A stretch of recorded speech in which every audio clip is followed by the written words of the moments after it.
This is my first live. My name is Priscila Podesta, and I'm a divorce coach. And I have started this channel and these lives. Maybe I will just pre-record them in the future. But for now, I'm testing this out. I'm testing out all the technology that there is out there. And I have decided to share as much knowledge as I can, as much experience as I can of being a marriage and family therapist for 15 years and helping all kinds of people, but for the last 10 years, helping specifically women recover from divorce and rebuild their life. And as we all know, changes can feel very daunting. It can feel overwhelming and unstabling. And that's why I want to create this to help you understand how to manage all the different emotions that go up and down, and to regulate your nervous system. I have lots of exercises to do that. And my program is for divorced women who need this kind of guidance. And so if you're finding any benefit from these lives and these videos, then feel free to contact me and reach out to see if this is a great fit for you to continue your journey into your rebuild of your life after divorce. And today's topic is about traditional therapy and how it can stunt you if you're not using it correctly. And it also keeps you stuck, especially after divorce, because divorce is a very special topic to my heart that needs special attention, needs special treatment. And I don't know if we're equipped to really understand the ins and outs of divorce because of the way society has treated it. So a therapist may need to be neutral and doesn't want to impose their own beliefs, but by letting you talk the whole time, they're not imposing their beliefs, but they're also not supporting you in the fact that it is okay to divorce in this society in this day and age. Some people might respond to that, be like, oh, people said congratulations when I got divorced. And that is very true. People do say that. And that's the delicate balance, right?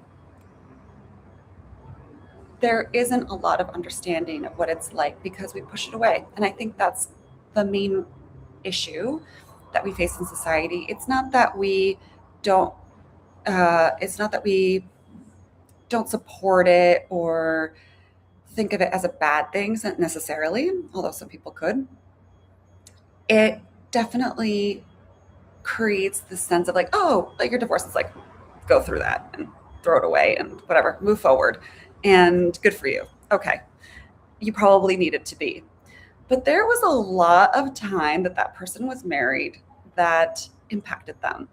And I want to support that because it was an identity that you had that is now shifting into a new identity. And identity is huge. And in one of these lives, I will share my own story about my own identity process.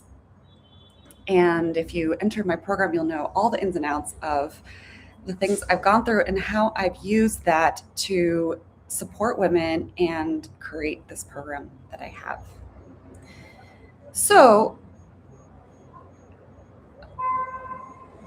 I am going to just jump in. And if you're one of those people that have done all the therapy, you've journaled, you've done the breathing exercises, you've given it time, and you're still waking up wondering what you actually want and why you're still facing the issues that you're facing, there's a truth that no one's really telling you, and that is that you haven't healed enough. The problem is that healing and rebuilding are two completely different processes, and you've only been doing one of them. So we're going to dive into what traditional therapy has not been clear on and how to get past that. And if you've spent months and maybe years in talk therapy and talking about what happened and trying to understand and intellectualize, it is actually a defense mechanism. There is a space and time to reflect and to rationalize. But if you're constantly in that mode and not moving out of it, then you are staying stuck. You cannot intellectualize, you cannot heal by intellectualizing it. So, where you process the pain, and when someone asks you what you want from your life right now, you freeze because nobody's taught you how to answer that question. And what's the cost of that? So, if you're in a strange limbo where your divorce is over, but your life feels undefined, what do you do then? Like I said, I'm Priscila Podesta. I'm a marriage and family therapist, 15 years of experience, and I've been working specifically with divorced women who've done the healing work but still feel stuck. And I see the same pattern every single time they come to me after therapy, not instead of it. So it's common to go to therapy and try it out and realize I don't like this, and I'll tell you why it's not working. There's 5 reasons. Traditional therapy is designed to process the past and not design the future. Because, like I said before, your therapist cannot, I'll give you the inside scoop on therapy. Your therapist cannot impose anything, can't tell you what to do, can't assume that they know better than you or anything like this. And I'm not saying anybody should, but that guardedness, because therapists are so careful about not doing that, they withhold a lot of things from their clients. And I actually got in a conversation about this with a taxi driver recently, that he felt like therapists were very guarded. And this is just his opinion, but I thought it was interesting how there is a guardedness that prevents you from really diving into the deeper stuff because of that stale and static situation. So therapy's framework is built around understanding what happened and why. You analyze patterns, your childhood wounds, and the divorce itself. And that's essential work still. But it's retrospective and not generative.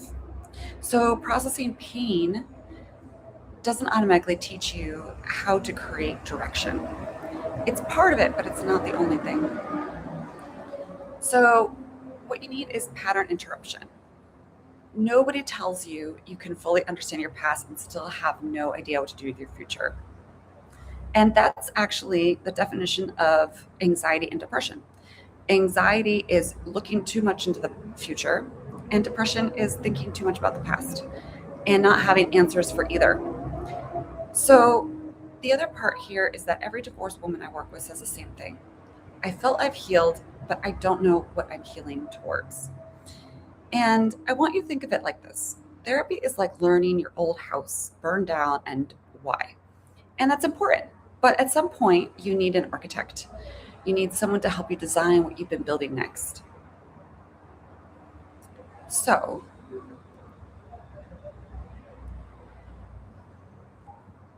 I lost my space. Right now, I just want to bring in a little astrology here because it's very poignant to include that astrology, whether you believe in it or not, there is a lot of energy right now contributing to change. If you're feeling a lot of beginnings and endings in your life right now, there is an energetic reason for it, explained through astrology, if you want to explain it that way. And I encourage you to do so because it creates a new view that takes control out of your hands, but it also releases trust into the universe. And this is a spiritual exchange, in my view, where the more you try to control, I don't know if you've noticed, the more you like, I don't like this, I'm going to white knuckle it and try to change it. And the more you do that, the worse off you feel and the worse off the situation goes. I don't know if you've noticed that. So, but I'll do not disturb. um, so when you, I lost my train of thought. So right now we're in eclipse season where there's a lot of beginnings and endings. And obviously when something ends, and then something begins, where is the time to process? Where is the past into the future? How is that playing out in your life? And how do you feel towards it? And these are important questions. And there are two different skill sets and two different processes for that sort of transition. So ask yourself, can I describe what happened to me clearly? Can I describe what I want to build next? And where does that get fuzzy? Where is it clear? And really spend time with that. And don't be afraid of what comes up. I think that's a big barrier to growth is a lot of times we put limits on ourselves or we put limits on our thoughts because of what people expect from us or what it looks like on the outside. But if you could just erase all that for a moment and you looked at it from your perspective and your value system, does it seem okay enough for you to accept that that is something you at least want, that is something that you at least entertained, or that you thought of, or that is important to you, even if it's unattainable? And this is why most women end up in therapy for years without ever feeling like they're moving forward. The first one is CBT treats symptoms and not reorganization.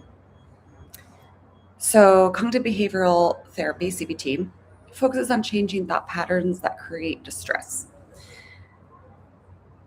Definitely, this is useful. But when you stop the negative self talk, you change the thought and you replace it with a positive one, it works for the moment. And you have to do it all the time, which is great. It's important to do it all the time. But divorce isn't a thought problem. It can be related to a belief you held about marriage, about divorce. And actually, I want to encourage you to have those beliefs come up for yourself because I'm going to be talking about that in another video. That there's a lot of identity pieces that come up with belief systems. And so that will be challenged, but that is not a thought problem. Divorce is an identity disruption that requires reorganization and not just symptom management. So you don't need better thoughts, you need a clear operating system. I've seen women do CBT for 2 years, manage their anxiety beautifully, and still have no idea what their life is organized around now that their marriage is over. It's like your computer, it crashed at some point over the night, and then you get all these error messages, and nobody helped you reinstall the operating system. You're just managing alerts instead of rebuilding functionally. Doesn't make a lot of sense. So notice, are you spending more energy managing how you feel than deciding what you really want? And it is possible. I think we believe that things aren't possible, but they are, as long as we're working towards them. And it just takes one small step every day. But here's where it gets worse, where therapy actually encourages you to stay in the problem. And that's where this next part comes in. Therapy rewards processing, not completion. Traditional therapy has no natural endpoint. In fact, a lot of clients decide when they're ready to leave, even if a therapist determines this will be your end date or we will talk about it. Life happens and people disappear. Success is measured by how well you process and not whether you've moved on. And you can process the same material for years and still be considered in therapy. And there's no framework for, okay, healing's done, now we build. Basically, I think it's because there's a bad belief about therapy, which people think it's there for them to just unload, because we live in society in the northern hemisphere. It doesn't really allow us to confide in friends and family because it's not only just very personal, other people don't know how to respond to that because it's very deep and they have a lot of information about this person that is very personal and they probably can't meet that same level, or it's too much, or they don't really know how to respond. And honestly, your friend isn't your therapist, so how are they going to support you other than just be there? And therapy can become a place to revisit your pain instead of a launch pad for your future. I ask every client, what would you tell yourself when you're done with this phase? Or how would you know you're done with this phase? Most have never been asked that question. They've been in therapy for 3+ years with no exit strategy, with no realization of when they will feel better. So